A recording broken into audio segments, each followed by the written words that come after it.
Paracha Korach. Troisième et quatrième partie. La tenue de la femme et de l'homme. L'onction qui enseigne. Soumission aux autorités.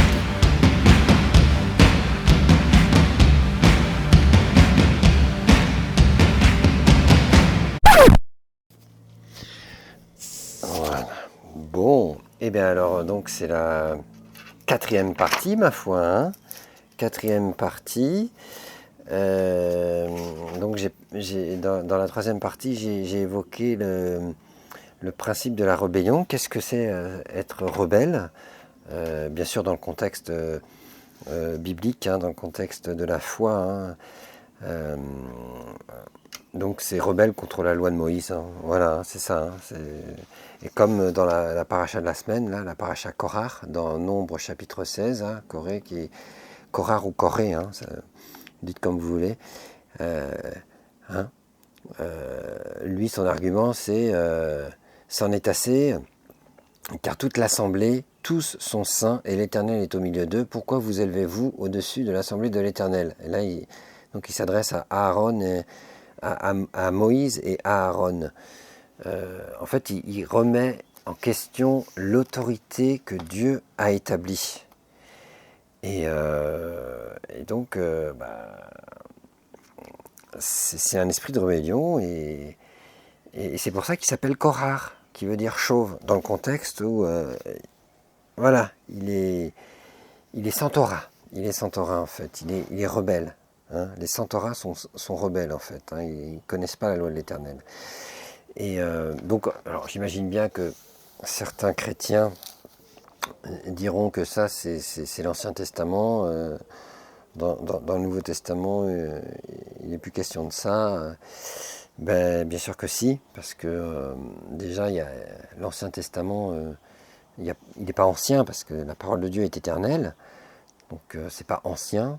Et puis, testament de quoi? De qui? Qui est mort? Il n'y a personne qui est mort. C'est un témoignage plutôt qu'un testament, hein. C'est la parole de Dieu, hein.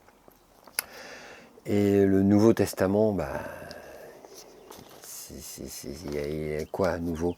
C'est surtout le renouvellement de l'alliance qui a été brisée, hein, mais c'est toujours la même alliance, hein. Donc, non, mais Ancien Testament et Nouveau Testament, c'est ridicule, hein, comme appellation, hein. C'est complètement antisémite, en fait, parce que ça repousse l'ancien pour accueillir le nouveau, et il n'y a aucune notion d'ancien et de nouveau à ce niveau-là. C'est du renouvellement qu'il y a eu. Donc, mais on garde le tout, hein, on garde le tout, et on sait l'harmoniser, quoi. Hein. Et donc, bah, la preuve, on voit que, par exemple, l'apôtre Paul, l'apôtre le plus controversé, parce que c'est celui qui s'est le plus exprimé dans la Bible, hein, donc c'est normal qu'il soit le plus controversé, mais n'importe quel des apôtres qui auraient autant témoigné dans la Bible que Paul, eh ben, ils auraient été controversés aussi, hein. Alors, on le voit dans 1 Corinthiens, on voit comment Paul avait même des soucis avec les différentes assemblées qu'il constituait, notamment avec les Corinthiens. Oh là là, il a dû s'arracher les cheveux, hein. Ah bah c'est qu'à le dire pour Korach. Ah ouais, non, mais dans 1 Corinthiens chapitre 11, on voit là, en fait, le contexte, c'est qu'il écrit aux Corinthiens pour régler des problèmes qu'il y a dans l'assemblée des Corinthiens, parce que ils sont assez désordonnés. Et à un moment donné, dans 1 Corinthiens chapitre 11, 1 Corinthiens, pardon, je me suis trompé, viens à moi, 1 Corinthiens chapitre 11, alors il dit, tac tac, soyez mes imitateurs comme je le suis moi-même de Christ. Je vous loue de ce que vous vous souvenez de moi à tous égards, et de ce que vous retenez mes instructions telles que je vous les ai données. Il met toujours des encouragements avant de réprimander, hein. C'est un bon coach, hein. Paul, hein. Je veux cependant que vous sachiez que Christ est le chef de tout homme, que l'homme est le chef de la femme, alors responsable, on va dire. Hein. Ouais, oui, oui, oui. Oh là là. De nos jours, parler comme ça peut choquer. Hein. Et que Dieu est le chef de Christ. Tout homme qui prie ou qui prophétise la tête couverte déshonore son chef. Toute femme, au contraire, qui prie ou qui prophétise la tête non voilée déshonore son chef. C'est comme si elle était rasée. C'est comme si elle était Korach. Car si une femme n'est pas voilée, qu'elle se coupe aussi les cheveux. Or, s'il est honteux pour une femme d'avoir les cheveux coupés ou d'être rasée, qu'elle se voile. L'homme ne doit pas se couvrir la tête, puisqu'il est l'image et la gloire de Dieu, tandis que la femme est la gloire de l'homme. Bon, ce passage, hein, il est très controversé, parce qu'il y en a qui croient que Paul insinue qu'il ne faut pas se couvrir la tête d'un chapeau ou d'une kippa ou que sais-je, alors que non, c'est pas du tout ça dont il parle. Il parle des cheveux. Quand il dit qu'un homme ne doit pas se couvrir la tête, il veut dire qu'un homme ne doit pas porter des cheveux longs. Et il le dit un peu plus bas dans le contexte, mais je ne vais pas y revenir. Je veux pas parler de ça, mais c'est juste vite fait pour dire à ceux qui croient que là c'est un passage qui justifierait le fait d'interdire de se couvrir la tête par une kippa par exemple. Non, vous faites fausse route, vous n'avez pas compris le contexte. Je vous invite à relire entièrement 1 Corinthiens chapitre 11. Il parle des cheveux. Et le fait un homme qui se couvre la tête, là, dans le contexte, c'est un homme qui porte des cheveux longs. Oui, parce que Paul, il ne va pas remettre en question le fait de se couvrir la tête par une kippa ou par un châle de prière, là, un talit. Pas du tout, parce que c'est comme ça qu'il procédait avant. Et même au royaume de Dieu, les anges, les chérubins se couvrent de leurs ailes, tellement la présence de Dieu est puissante. En fait, plus on s'approche de Dieu, plus on ressent le besoin de se couvrir. Et les anges en premier, c'est eux qui se couvrent. Donc le fait de se couvrir, c'est parce que quand la présence de Dieu arrive, boum, ça peut même nous scotcher par terre. Hein, la présence, le poids de gloire, le kavod. Pouf, je ne sais pas si vous avez déjà vécu ça, mais par terre scotché, parce qu'on sent que c'est... Bon, il y a trop de présence, quoi. Et ben, tout cela va dans le même sens que on a besoin de se couvrir, on sent une présence. Donc c'est pas du tout de ça dont parle Paul. Hein. Là, il parle des cheveux. Donc il faut toujours garder le contexte parce que sinon on peut tout tordre et puis après voilà, on arrive à abolir ce qui est saint. C'est dommage quand même, c'est dommage.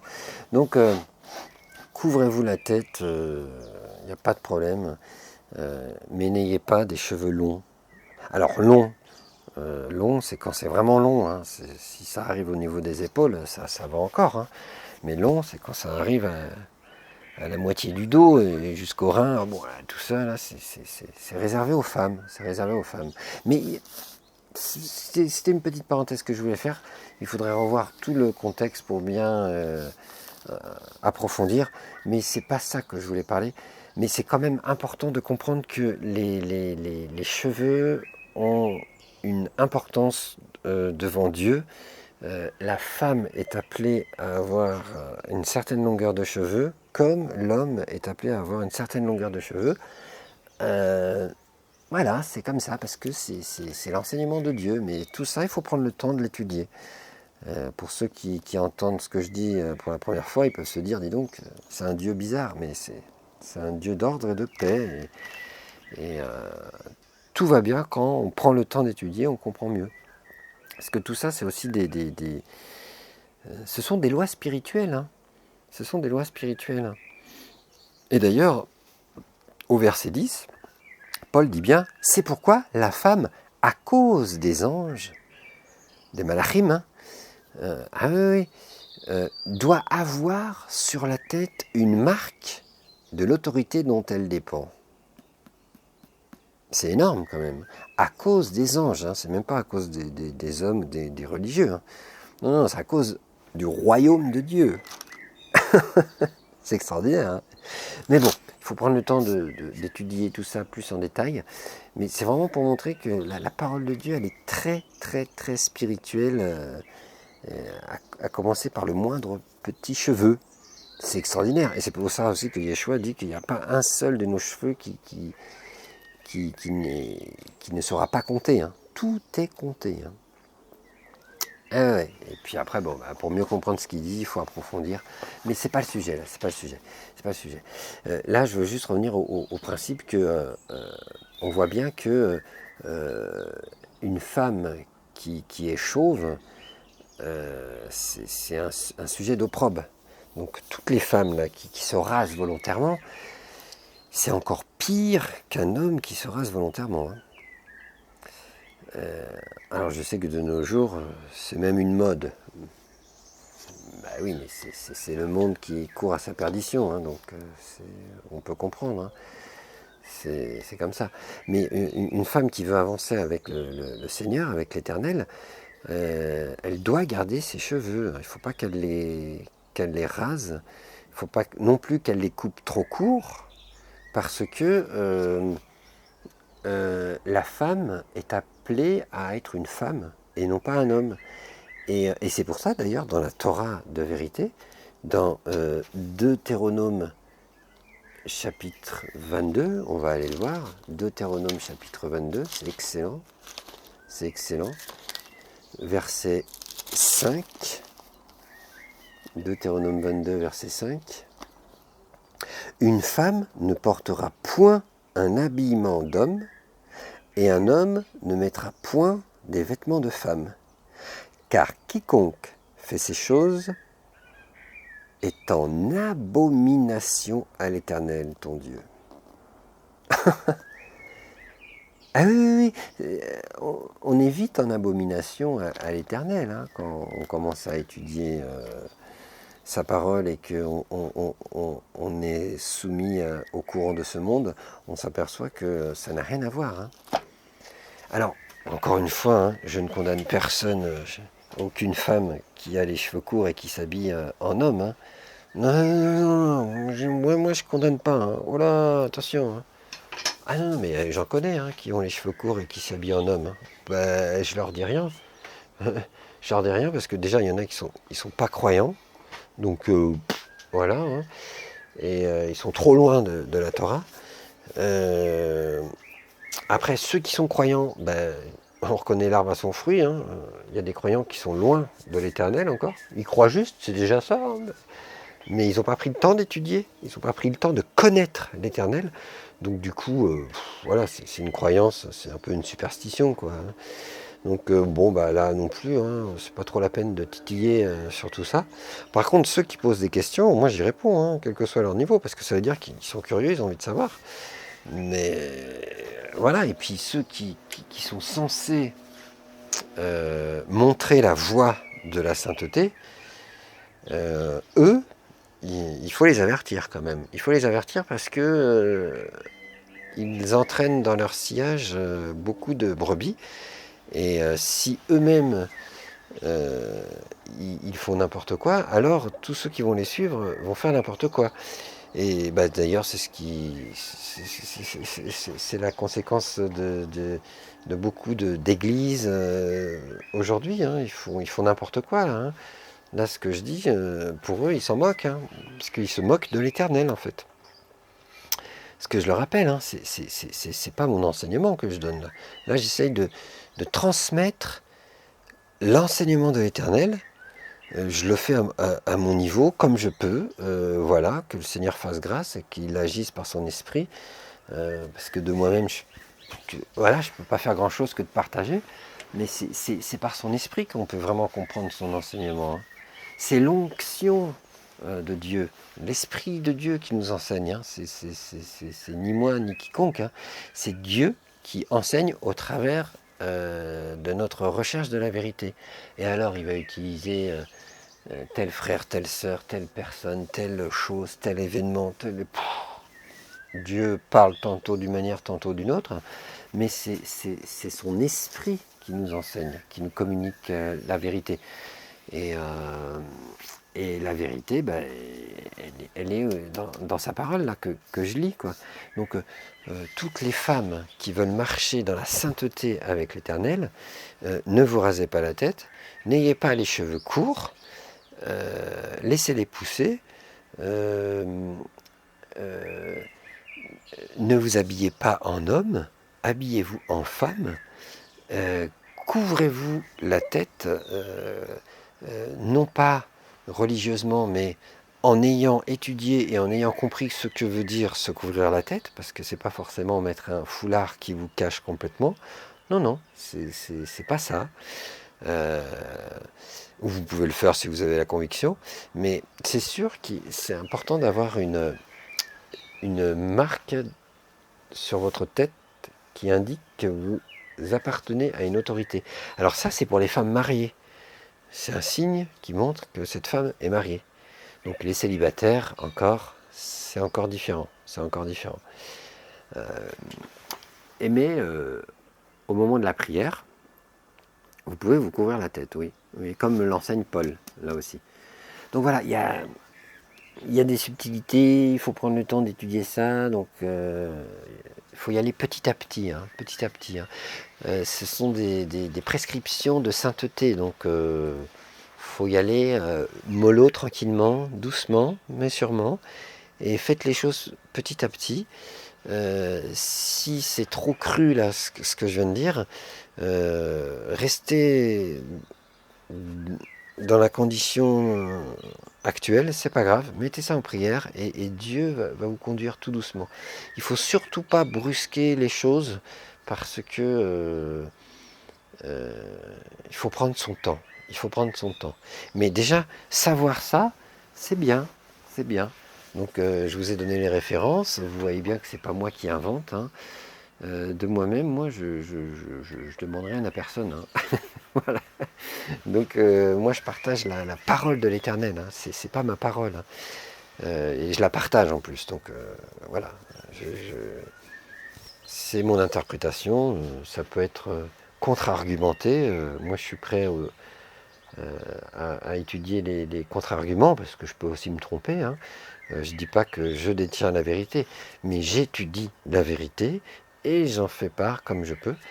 Et puis en plus, pour moi, c'est tellement logique. Il y a tellement une simplicité de vérité et une simplicité dans la vérité. C'est-à-dire qu'une femme doit préserver son identité de femme et pareil pour l'homme. Et puis donc il y a un équilibre qui se fait. Et les deux se complètent. Il n'y en a pas il y en a pas un au-dessus de l'autre. D'ailleurs, c'est ce qu'il dit Paul. Il est parfait, hein, ce Paul. Hein, vraiment. Non, mais il est extraordinaire. Quand on étudie ses lettres, on voit bien qu'il est complètement inspiré de Dieu. C'est puissant, quoi.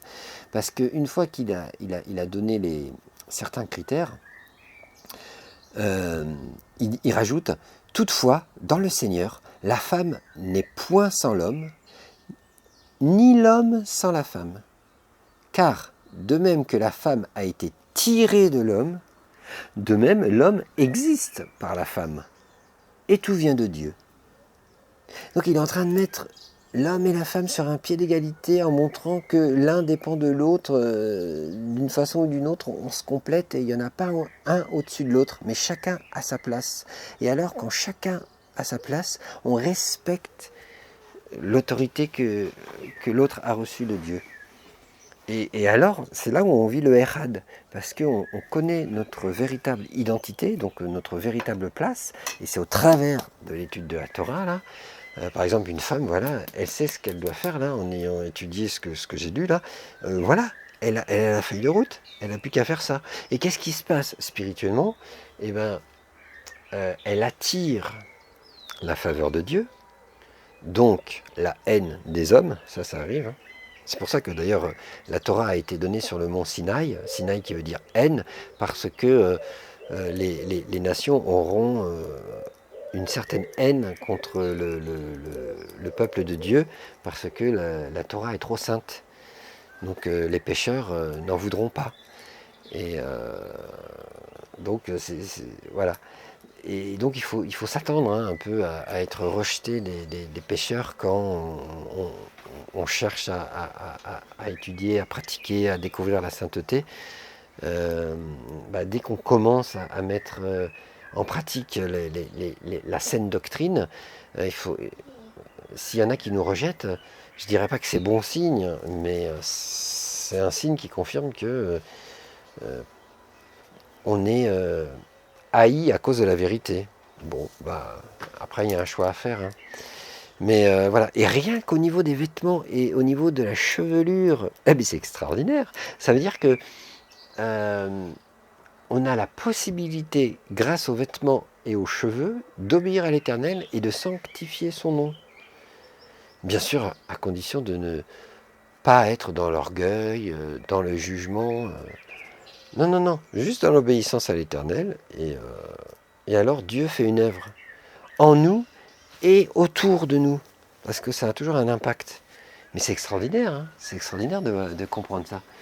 Donc ça c'est... Mais c'est ça la puissance de la sainteté, c'est que c'est ni par puissance, ni par force, c'est-à-dire ni par notre propre puissance, ni par notre propre force, mais par l'Esprit du Seigneur, donc par la puissance de l'Esprit du Seigneur. On n'a rien à faire, entre guillemets. On a juste à mettre en pratique les ordonnances. Et alors, Dieu brille, sa lumière brille.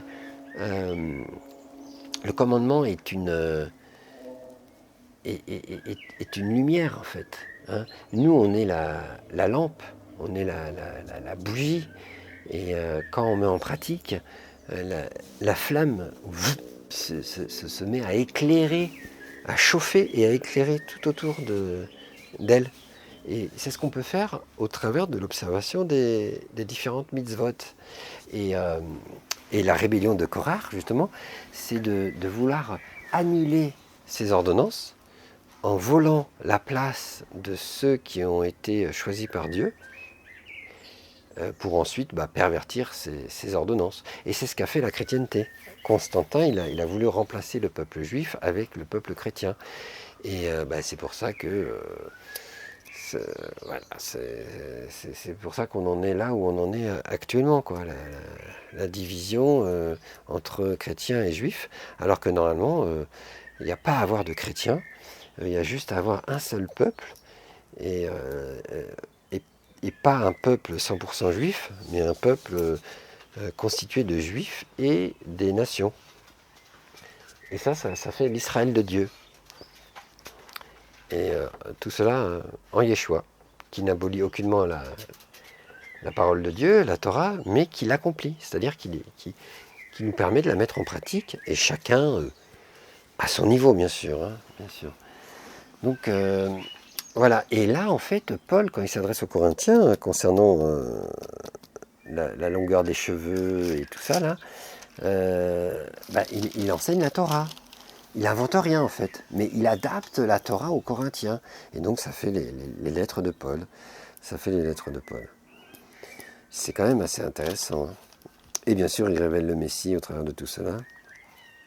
Et en plus, ce qu'il y a d'intéressant, c'est que la suite de 1 Corinthiens 11 au sujet des cheveux de l'homme et de la femme, la suite, c'est quoi? Il enchaîne au verset 17. Et même, lisons le verset 16, il rajoute, si quelqu'un, une fois qu'il a donné les instructions concernant la femme et l'homme au niveau des cheveux et tout ça, là, il dit, au verset 16, dans 1 Corinthiens chapitre 11, si quelqu'un se plaît à contester tout ce qu'il a dit là, nous n'avons pas cette habitude non plus que les églises de Dieu, ou les assemblées de Dieu. Hein. Donc en fait, il est en train de dire que tout ça là, ça se discute pas en fait. Ça se discute pas parce que c'est trop important en fait. C'est trop important. Le royaume de Dieu en dépend. La présence de Dieu en dépend. C'est extraordinaire. Hein. C'est vraiment extraordinaire. Hein. Et ensuite, il enchaîne sur quoi? Il enchaîne au verset 17 sur la manière de célébrer le repas du Seigneur. Ou Pessah, Pâques. En donnant cet avertissement, verset 17, en donnant cet avertissement, ce que je ne loue point, c'est que vous vous assemblez non pour devenir meilleur, mais pour devenir pire. Et d'abord, j'apprends que lorsque vous vous réunissez en assemblée, il y a parmi vous des divisions, et je le crois en partie, car il faut qu'il y ait aussi des sectes parmi vous, des groupes, afin que ceux qui sont approuvés soient reconnus comme tels au milieu de vous. Donc des fois, c'est nécessaire qu'il y ait des divisions pour séparer les boucs des brebis. C'est important. Lors donc, verset 20, lors donc que vous vous réunissez, ce n'est pas pour manger le repas du Seigneur, car quand on se met à table, chacun commence par prendre son propre repas, et l'un a faim, tandis que l'autre est ivre. Ils ne sont pas du tout préparés en fait. N'avez-vous pas des maisons pour y manger et boire? Ou méprisez-vous l'église de Dieu, ou l'assemblée de Dieu, et faites-vous honte à ceux qui n'ont rien? Que vous dirai-je? Vous louerai-je? En cela, je ne vous loue point. Donc, cette conséquence de négliger les ordonnances du Seigneur, c'est aussi parce qu'en amont, il y a des choses qui ne sont pas respectées, comme les cheveux ou les habits. C'est fou, hein? Tout est lié, hein. C'est extraordinaire, c'est extraordinaire. Voilà, donc après, il parle du repas du Seigneur, mais c'est tout un autre sujet. Et ça, c'est l'esprit de Korah aussi. L'esprit de Korah qui s'immisce au travers de l'abolition des plus petites ordonnances. Parce que, attention, les plus petites ordonnances sont peut-être les plus importantes. On ne sait pas comment Dieu estime chacune des ordonnances. Par contre, ce qu'on peut savoir, c'est la grandeur de celui qui donne les ordonnances. Donc chaque ordonnance est importante. Donc tout ce qu'on peut mettre en pratique, on les pratique. Et celles qui nous échappent, on demande grâce à Dieu. Seigneur, pardon, mais ça m'échappe. J'y arrive pas, je suis pas prêt, ou que sais-je. Je te demande pardon. Mais je reconnais que c'est vrai, que c'est pas aboli. Et permets-moi de progresser pour que je puisse mettre ça en pratique. Et puis c'est tout. Et voilà, il n'y a pas de condamnation. Mais il y a une condamnation à partir du moment qu'on a cet esprit de Korah, c'est-à-dire qu'on ne veut pas se revêtir des mitzvot, on veut, des ordonnances de Dieu, et donc on veut être chauve en fait, on veut être libre, on veut être nu. Voilà. On ne veut pas s'habiller du vêtement du Mashiach, que sont les ordonnances du Seigneur. C'est vraiment ça l'esprit de Korah, l'esprit de rébellion. C'est ça la vraie rébellion. Après, si on se rebelle contre les lois iniques de ce monde, c'est bon signe. Hein.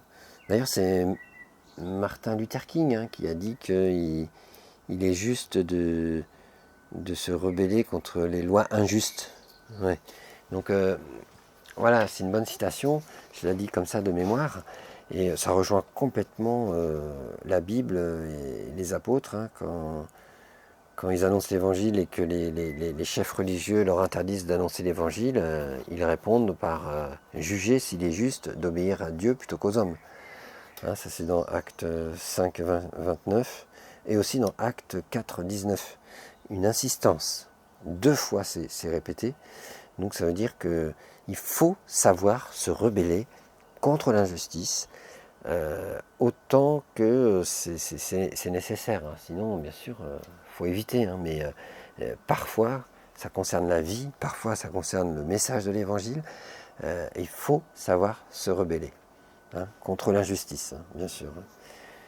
Alors, je sais qu'il y a certains chrétiens bien religieux qui vont sortir des passages pour justifier le fait qu'on doit se plier aux autorités de ce monde. Je pense notamment à Romains chapitre 13, je crois. On va aller le voir. Ah voilà, c'est là. Soumission aux autorités. Que toute personne soit soumise aux autorités supérieures. Car il n'y a point d'autorité qui ne vienne de Dieu, et les autorités qui existent ont été instituées de Dieu. C'est complètement vrai. C'est pourquoi celui qui s'oppose à l'autorité résiste à l'ordre que Dieu a établi. C'est complètement vrai. Et ceux qui résistent attireront une condamnation sur eux-mêmes. C'est complètement vrai. Mais la suite, verset 3, ce n'est pas pour une bonne action, c'est pour une mauvaise que les magistrats sont à redouter.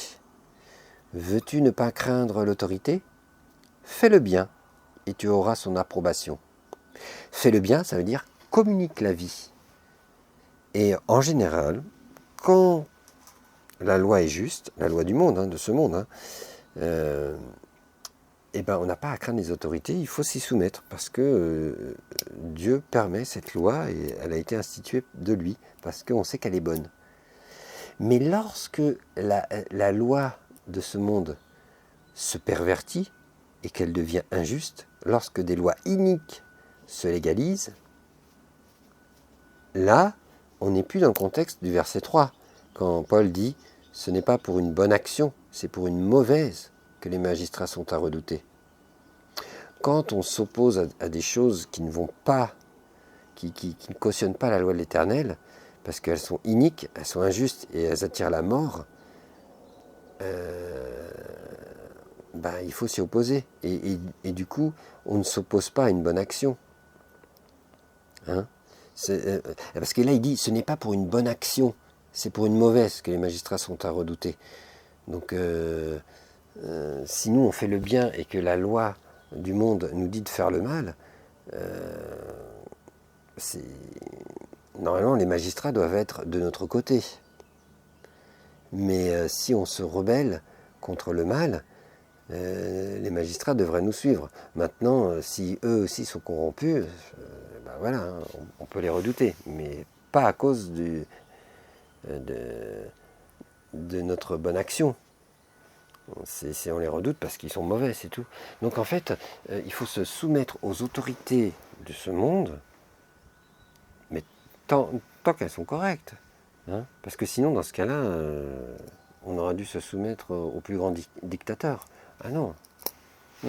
Donc que toute personne soit soumise aux autorités supérieures, car il n'y a point d'autorité qui ne vienne de Dieu, et les autorités qui existent ont été instituées de Dieu, oui, quand elles sont bonnes. Par exemple, on nous demande de payer les impôts, c'est juste, parce qu'on doit participer aux impôts. On doit participer à l'activité, à l'action dans la cité au travers des impôts, à la politique par les impôts. Ça, c'est bon. Mais si les autorités nous imposent des choses qui sont dangereuses, il faut s'y opposer. Et c'est pour ça que les apôtres rétorquent en disant « Jugez s'il est juste d'obéir à Dieu plutôt qu'aux hommes ». Et là, ils ont été rebelles face à l'autorité tortionnaire des chefs religieux. Voilà, donc ils n'étaient pas rebelles comme Korah, les apôtres, quand ils se sont opposés aux chefs religieux. Par contre, les chefs religieux, eux, ils commençaient à devenir des Korah en force. Voilà, donc c'est ce que je voulais partager aussi. Et on voit aussi dans Apocalypse, chapitre 3, verset 17. Apocalypse, chapitre 3, verset 17. 7e lettre à l'église de Laodicée. Donc c'est Yeshua qui ravit en esprit Jean et qui reçoit des visions. Et à un moment donné, Yeshua, il dit à Jean, « Écris à l'ange de l'église de Laodicée. Voici ce que dit l'Amen, le témoin fidèle et véritable, le commencement de la création de Dieu. Je connais tes œuvres, je sais que tu n'es ni froid ni bouillant. Puisses-tu être froid ou bouillant? Ainsi, parce que tu es tiède et que tu n'es ni froid ni bouillant, je te vomirai de ma bouche. » Waouh! Parce que tu dis, je suis riche, je me suis enrichi et je n'ai besoin de rien. Ça, c'est le Forum économique mondial. Mondial. Et parce que tu ne sais pas que tu es malheureux, misérable, pauvre, aveugle et nu. Et chauve aussi. C'est pareil. Chauve, nu, pareil. On est sans Torah. C'est ça en fait. C'est ça la vraie rébellion. C'est ça la vraie rébellion. Et aussi, on le voit particulièrement dans Jude. Alors Jude chapitre 1, c'est logique parce qu'il n'y a qu'un seul chapitre et c'est juste avant Apocalypse. Voilà, Jude, verset 11. Alors lui justement il décrit un peu Korah, l'esprit de Korah. Hein. Malheur à eux, car ils ont suivi la voie de Caïn. Ils se sont jetés pour un salaire dans l'égarement de Balaam ou Bilam. Ils se sont perdus par la révolte de Corée ou Korah. Et là, on voit 3 critères qui montrent qu'on est en train de tomber dans la voie de la perdition. C'est Caïn, Balaam et Corée, comme Jude le décrit là. Alors, selon le dictionnaire Strong's, hein, que plusieurs connaissent, il est bien parce qu'il permet d'approfondir certaines définitions. Caïn, ça veut dire acquisition. Hein, l'acquisition. On a envie de s'acquérir des choses, un peu trop. Hein. Les richesses de ce monde nous attirent. L'acquisition. Au point d'aller même assassiner notre prochain, hein, comme Caïn a fait avec Abel. Hein. Donc quand on cherche trop à acquérir, donc quand on convoite, c'est de la convoitise en fait. Hein. Là, attention, on est en train d'être sur une mauvaise voie. Et ensuite, il a cité Caïn, Balaam et Corée. Donc Caïn, c'est lorsqu'on commence à convoiter. Balaam, ça veut dire qui détruit le temple ou qui avale. Donc vraiment, ça vient détruire la famille de Dieu. Hein. Ce sont les faux prophètes, ceux qui sont corrompus, amis de l'argent et des honneurs, dont l'attitude conduit au relâchement de l'enseignement de la conduite. Donc au relâchement de la Torah. Voilà. Et Bilam, ça veut dire pas du peuple. Il ne fait pas partie du peuple. Et ça veut dire aussi qui avale, qui engloutit. Hein, ça, c'est Bilam aussi. Hein. Voilà. Et cela provoque la révolte de Corée, de Korah, des chauves, des rebelles. Et c'est d'ailleurs c'est ce qui se passe d'ailleurs dans la paracha de la semaine, dans le livre des Nombres, chapitre 32. Non, verset 16. Non, chapitre 16. Décidément, le gars qui s'embrouille avec les versets et les chapitres.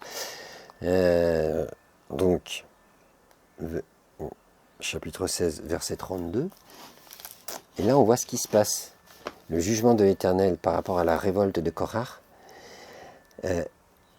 La terre ouvrit sa bouche et les engloutit, eux et leurs maisons, avec tous les gens de Korah et tous leurs biens.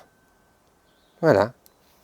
Voilà, ceux qui veulent s'acquérir trop de choses, qui convoitent, comme Korah, et qui détruisent le temple de Dieu, c'est-à-dire l'organisation, l'assemblée de Dieu, qui remettent tout en question au niveau de la loi de l'Éternel, et qui sont trop attirés par les richesses de ce monde, de cette terre ici-bas, et ben en fait, la terre les avale. C'est mesure pour mesure. Ils sont tellement attirés par les choses de la terre que la terre les mange, les avale, les engloutit. Voilà le juste jugement que l'Éternel a infligé à Korah et tous ceux qui l'ont suivi. C'est comme ils ont été attirés par la terre, et bien la terre les a engloutis. C'est-à-dire les richesses de ce monde. Et voilà, c'est triste, hein, mais c'est ça. Et ça, de nos jours, la révolte de Korah, on y a droit. Donc au niveau politique, je donne l'exemple le Forum économique mondial. Ouais, c'est ça. Ouais, c'est ça, ouais. Avec Klaus Schwab. Voilà, le forum de Davos, tout ça là. eux, ce sont des Korars. Des Korars. Tous ceux qui y vont, ils ont la convoitise de dominer ce monde. Ils veulent remplacer la loi de l'Éternel par leur propre loi mondialiste. Voilà. Et au niveau religieux, eh ben, les chrétiens, à cause de l'héritage de Constantin, à cause de l'héritage aussi de Luther, qui avait bien commencé et qui a mal terminé, tout cela crée une séparation doctrinale avec les Juifs. Et donc le mur de l'inimitié que Yeshua a fait tomber lors de sa crucifixion a été rebâti au travers des fausses doctrines. Et tout ça, c'est la voie de Caïn, de Balaam, de Bilam et de Corée et de Korar que Jude chapitre 1 verset 11 évoque. Et ça c'est dur parce qu'en fait, sans même s'en apercevoir, il foule du pied le Messie. Hein, et ça renvoie à Hébreux chapitre 10 verset 27. Hébreux. Chapitre 10. Voilà, verset 27. Alors, je le lis un petit peu avant. Alors, allez au verset 25. N'abandonnons pas notre assemblée, comme c'est la coutume de quelques-uns, mais exhortons-nous réciproquement, et cela d'autant plus que vous voyez s'approcher le jour. Cela nous renvoie au livre des Pirkei Avot, Mishnah 2, 4. J'ai mis ça. Il faudrait revoir. Mais le fait qu'il ne faut pas abandonner notre assemblée. Il faut être fidèle à l'assemblée dans laquelle Dieu nous met.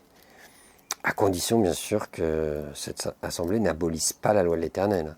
Si vous voyez qu'elle marche dans les prescriptions de Dieu, il faut y rester. C'est important. Sinon, il vaut mieux la quitter.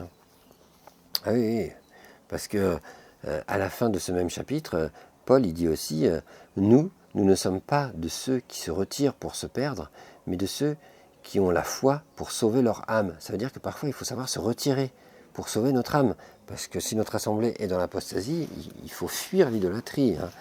Donc voilà, mais si cette assemblée dans laquelle vous êtes recherche la vérité par l'évangile et la Torah, mais c'est super quoi. C'est super, il faut y rester. Même si il y a quelques problèmes de caractère, les midotes, ça se règle au fur et à mesure. Les midotes, c'est les traits de caractère, quoi. Tout ça, Dieu nous a fermis pendant la marche. Mais le plus important, c'est de ne pas se rebeller contre la loi de l'Éternel et ceux que l'Éternel a choisis. Il ne faut pas aller voler la place de l'autre, certainement pas. Sinon, là, on tombe dans un grand piège. Voilà. Je continue, verset 26 de Hébreux chapitre 11. « Car si nous péchons volontairement après avoir reçu la connaissance de la vérité, il ne reste plus de sacrifice pour les péchés, mais une attente terrible du jugement et l'ardeur d'un feu qui dévorera les rebelles, comme Korah. Celui qui a violé la loi de Moïse meurt sans miséricorde sur la déposition de 2 ou de 3 témoins, et après une enquête et tout ce qu'il faut, comme Deutéronome chapitre 17 l'enseigne. Je ne viendrai pas là-dessus. Je continue, verset 29. « De quel pire châtiment pensez-vous que sera jugé digne celui qui aura foulé aux pieds le Fils de Dieu, qui aura tenu pour profane le sang de l'alliance, par lequel il a été sanctifié, et qui aura outragé l'Esprit de la grâce ?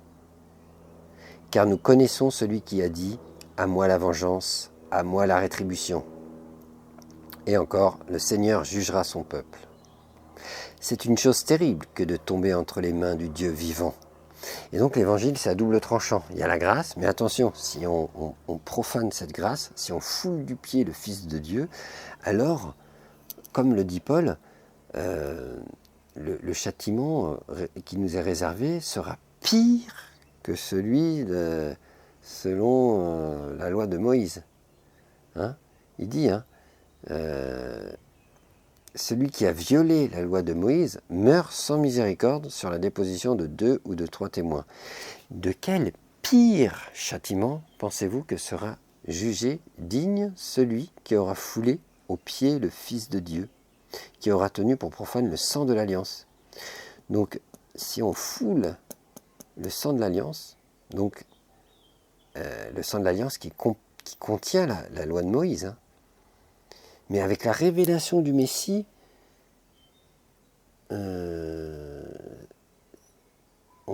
devra mieux comprendre. Mais si, à cause de cette révélation, enfin de cette pseudo-révélation, on foule la loi de Moïse, on foulera aussi la loi du Messie, parce que la loi du Messie complète et se confirme par la loi de Moïse. Donc si on foule du pied le Fils de Dieu, et donc la Torah, quel pire châtiment on recevra. Déjà que le châtiment selon la Torah et sans le renouvellement de l'Alliance est costaud, mais alors en plus, si on a la connaissance du Messie, on est encore moins excusable.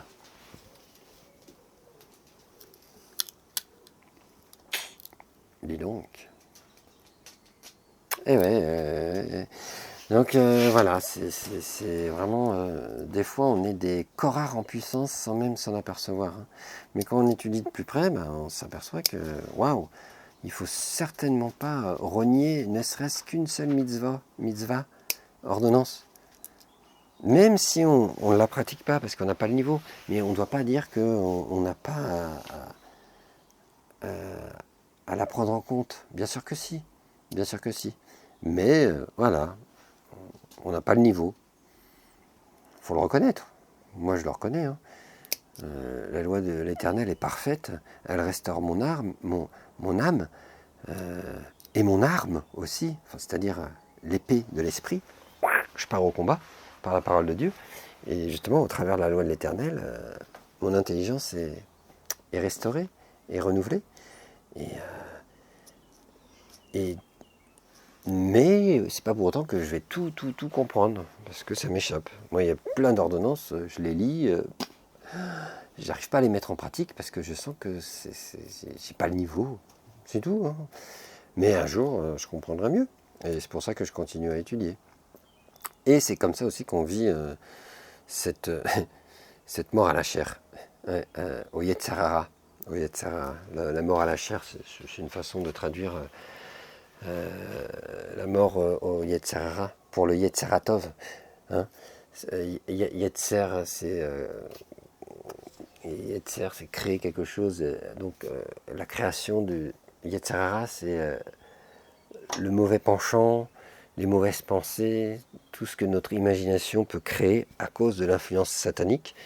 Et le Yetziratov, c'est tout ce qu'on peut voir en bien, en positif, d'édifiant, grâce à Dieu. Et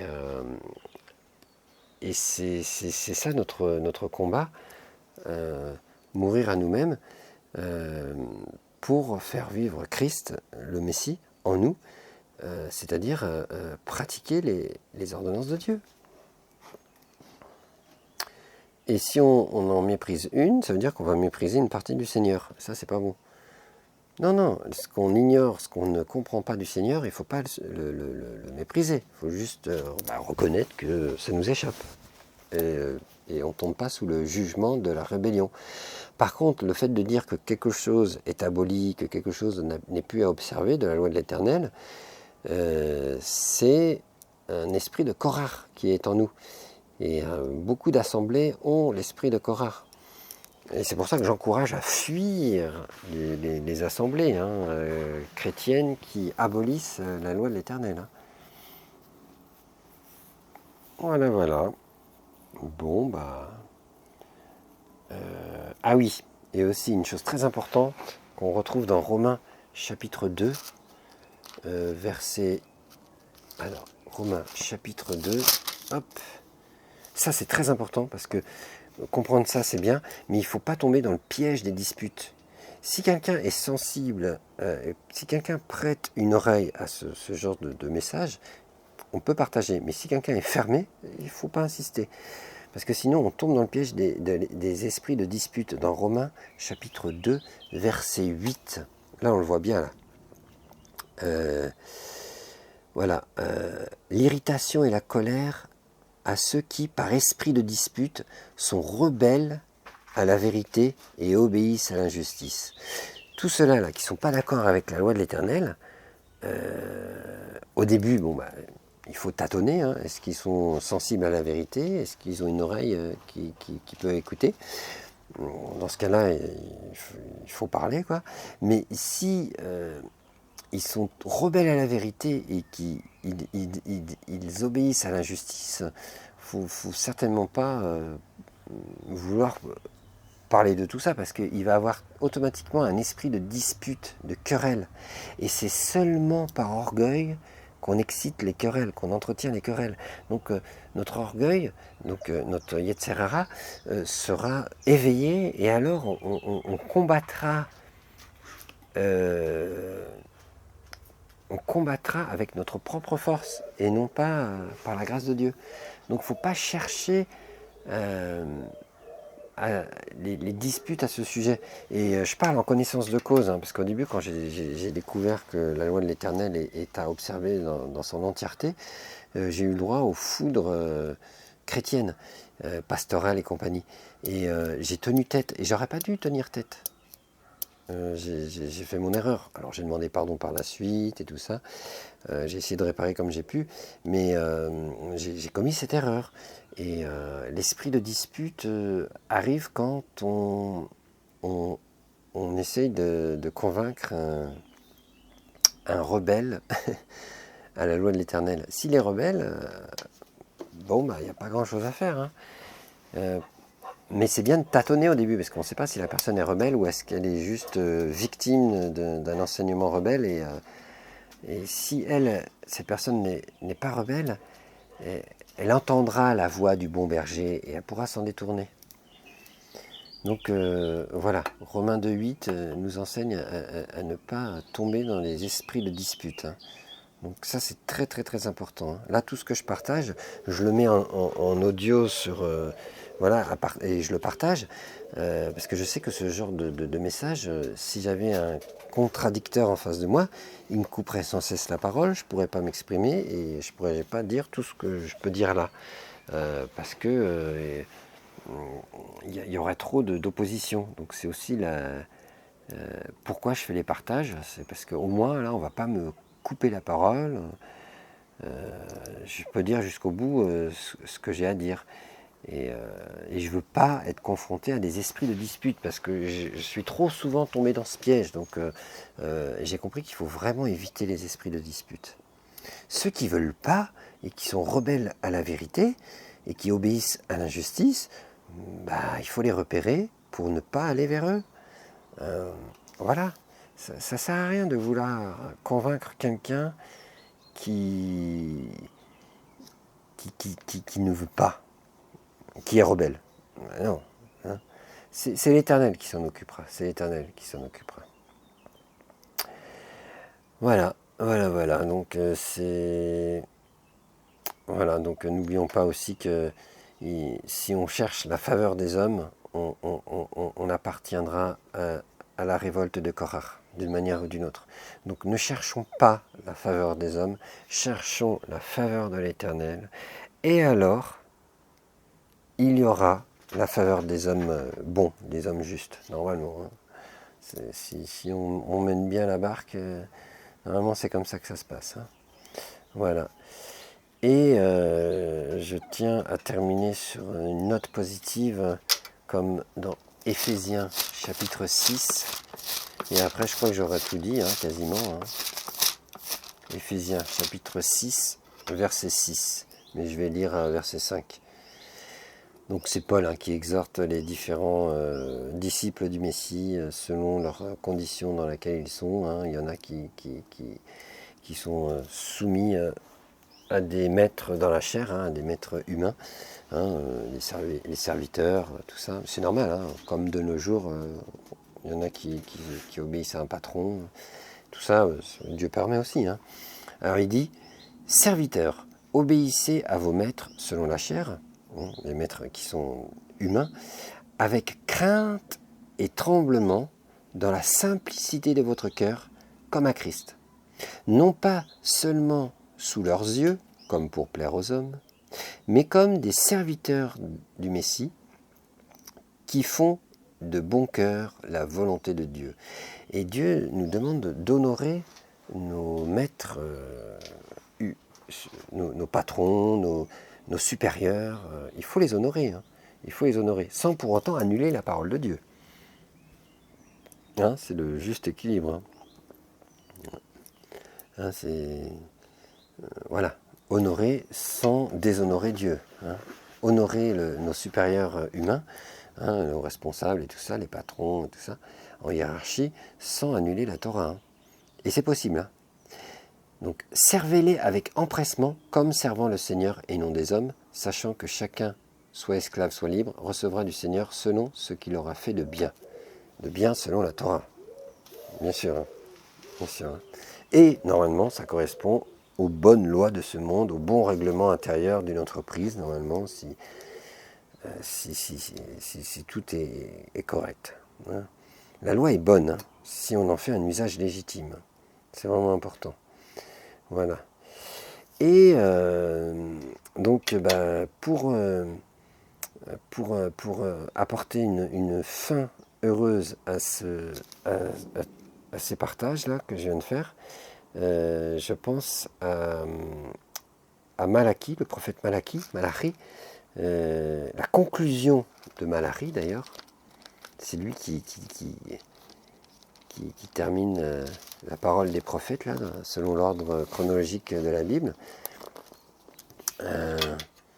Et il envoie la promesse de l'Éternel. Il donne la promesse de l'Éternel. Donc, il conclut, le prophète Malachi, en disant « Souvenez-vous de la loi de Moïse, mon serviteur. » Donc, c'est l'Éternel, hein, qui parle au travers de la bouche du prophète. Donc, souvenez-vous de la loi de Moïse, mon serviteur, auquel j'ai prescrit en Horeb pour tout Israël des préceptes et des ordonnances. Voici, je vous enverrai Élie, le prophète, donc Élie, Jean le Baptiste, hein, qui était recouvert de l'onction d'Élie, avant que le jour de l'Éternel arrive, ce grand jour, ce jour grand et redoutable. Il ramènera le cœur des pères à leurs enfants et le cœur des enfants à leurs pères, de peur que je ne vienne frapper le pays d'interdit. Ramener le cœur des pères à leurs enfants et le cœur des enfants à leurs pères, cela ne peut se faire que par le retour aux prescriptions de l'Éternel. Rien d'autre. D'abord l'évangile pour la réconciliation entre Dieu et les hommes et entre Israël et les nations, et ensuite l'obéissance aux prescriptions de l'Éternel. Et alors tout le monde sera réconcilié. Tout le monde sera réconcilié. Voilà, c'est une des interprétations, hein, de cette prophétie. Hein. On peut en dire autre chose encore. Hein. Et même dans l'évangile, hein, cette promesse est rappelée. Hein, dans Luc chapitre 1, verset 17.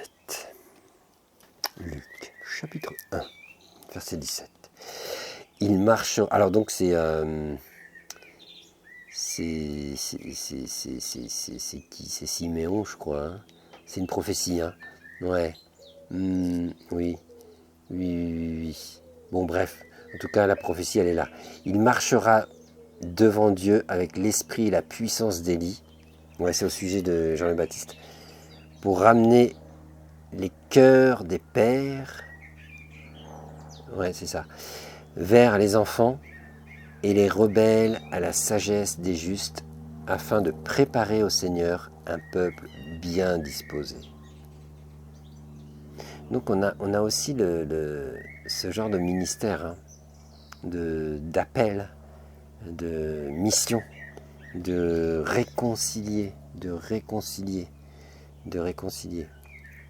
et que les promesses des pères puissent se manifester dans les fils. Hein, c'est tout un ensemble. Hein. C'est tout un ensemble. Et cela, au travers de la Torah, et ça a pour conséquence de renverser à nouveau le mur de l'inimitié que Yeshua a fait tomber et que les hommes ont reconstruit avec les différentes religions. Et en revenant à la Torah, qui n'est pas une religion mais une relation avec Dieu, eh ben, le mur de l'inimitié tombe. Il n'y a plus de jalousie, de convoitise, de ta'ava les uns contre les autres. Et il y a aussi dans Éphésiens chapitre 2, allons voir, qu'est-ce qu'il y a dans Éphésiens chapitre 2 ? J'avais mis une note, mais je ne me rappelle plus, mais on va le lire. Ah oui, c'est pourquoi vous autrefois, donc chapitre 2 verset 11, c'est pourquoi vous autrefois, païens dans la chair, appelés incirconcis par ceux qu'on appelle circoncis et qui le sont en la chair par la main de l'homme, souvenez-vous que vous étiez en ce temps-là sans Christ, privés du droit de cité en Israël, étrangers aux alliances de la promesse, sans espérance et sans Dieu dans le monde. Mais maintenant, en Jésus-Christ, en Yeshua Mashiach, vous qui étiez jadis éloignés, vous avez été rapprochés par le sang du Messie.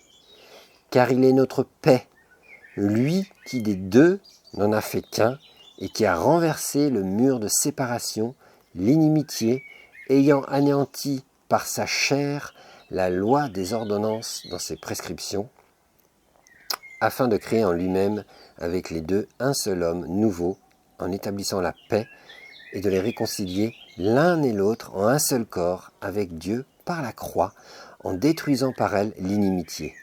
Il est venu annoncer la paix à vous qui étiez loin et la paix à ceux qui étaient près.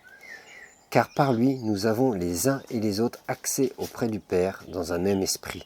Là, il parle de la réconciliation entre les Juifs et les nations par le Messie. Donc, d'un côté, les chrétiens et tous les autres croyants dans le Messie, ils doivent reconnaître la Torah de l'Éternel, la loi de Moïse. Ça, c'est très dur pour eux. Et de l'autre côté, les Juifs doivent reconnaître le Messie crucifié et ressuscité, et ça c'est très dur pour eux. Chacun a son grand défi de mourir à leur chair, à leur religion. C'est très dur parce que chacun a ses arguments et il faut persévérer pour bien sortir de tous ces pièges. Hein. Et d'ailleurs, ceux qui sont contre ce que je dis là, ils vont dire que moi-même je suis dans un piège et en fait, on est toujours le piégé de l'autre. Hein. Mais bon, voilà, c'est comme ça. Hein. Il n'y a que Mashiach qui viendra vraiment rétablir la vérité. Hein. Nous, pour l'instant, on a pour mission de préparer la venue du Messie, préparer son chemin. Préparer son chemin. C'est vraiment ça. Et je vais terminer.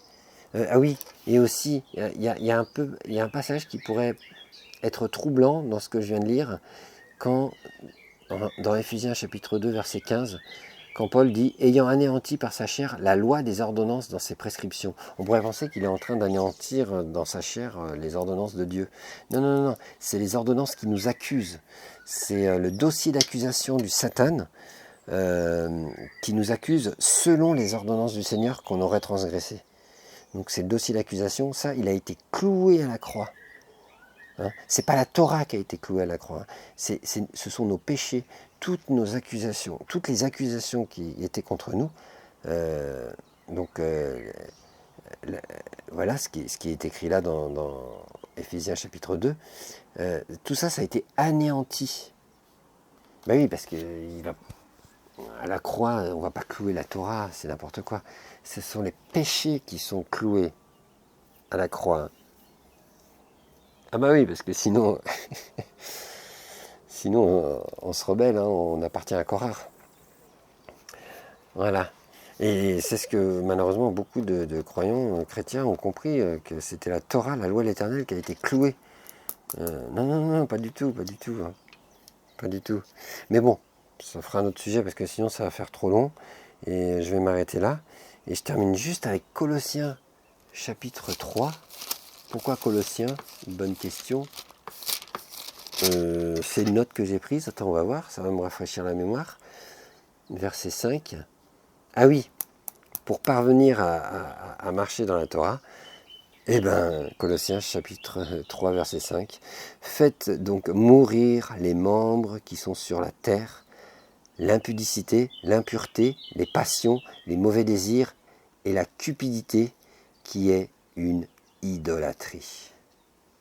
C'est à cause de ces choses que la colère de Dieu vient sur les fils de la rébellion, parmi lesquels vous marchiez autrefois lorsque vous viviez dans ces péchés. Mais maintenant, renoncez à toutes ces choses, à la colère, à l'animosité, à la méchanceté, à la calomnie, aux paroles déshonnêtes qui pourraient sortir de votre bouche. On revient encore au péché qui sort de la bouche. Voilà, donc là, il nous dit comment faire. Hein. Il faut vraiment mourir à nous-mêmes, hein, en un seul mot. Et là, on a chacun nos combats. Hein. Mais c'est l'œuvre de la croix, c'est ça. On doit mourir à la chair, vraiment, vraiment, vraiment, dans l'esprit. Ah, mais c'est magnifique, c'est magnifique. Et par l'Esprit de Dieu, qui nous mène sur la voie droite.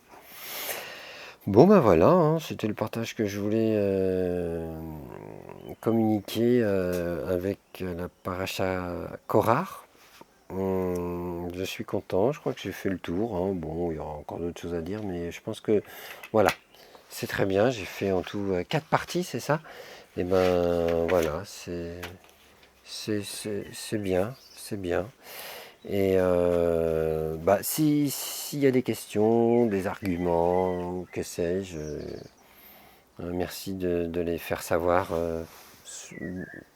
par exemple dans les commentaires, hein, en dessous de la description, là, en dessous de la vidéo, là, il y a moyen de mettre des commentaires. Et j'essaierai d'y répondre si Dieu permet. Et puis pourquoi pas même faire une réponse en audio.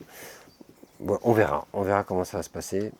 En tout cas, voilà, moi je suis ouvert à la conversation, aux marloquettes, hein, c'est-à-dire aux disputations, hein, aux discussions et un peu de dispute, mais pas dispute, esprit de dispute, hein, mais ça peut être une vive discussion, ça peut arriver, mais on se respecte toujours et puis on défend nos convictions et puis au final on remet tout ça à Dieu et puis c'est Dieu qui tranchera. Hein. On a le droit de ne pas être d'accord, on a le droit de donner nos arguments et tout, mais il ne faut pas tomber dans des querelles. Voilà, on essaye de se respecter mutuellement et puis normalement Dieu fera son œuvre. Hein. Voilà. Eh bien, soyez richement bénis et puis voilà, hein, tout doucement le Shabbat se termine. Donc profitez bien encore de cette fin de Shabbat. Enfin, au moment où je poste ça, le Shabbat est passé, mais c'est valable pour le prochain Shabbat. Hein. Voilà. Et puis à bientôt. Merci pour l'écoute et merci Seigneur parce que tu nous permets de partager ce qu'on a à cœur et c'est important de partager. L'esprit de partage est très très très précieux. Voilà, à bientôt, soyez bénis. Shalom, Shavuot Tov, bonne semaine.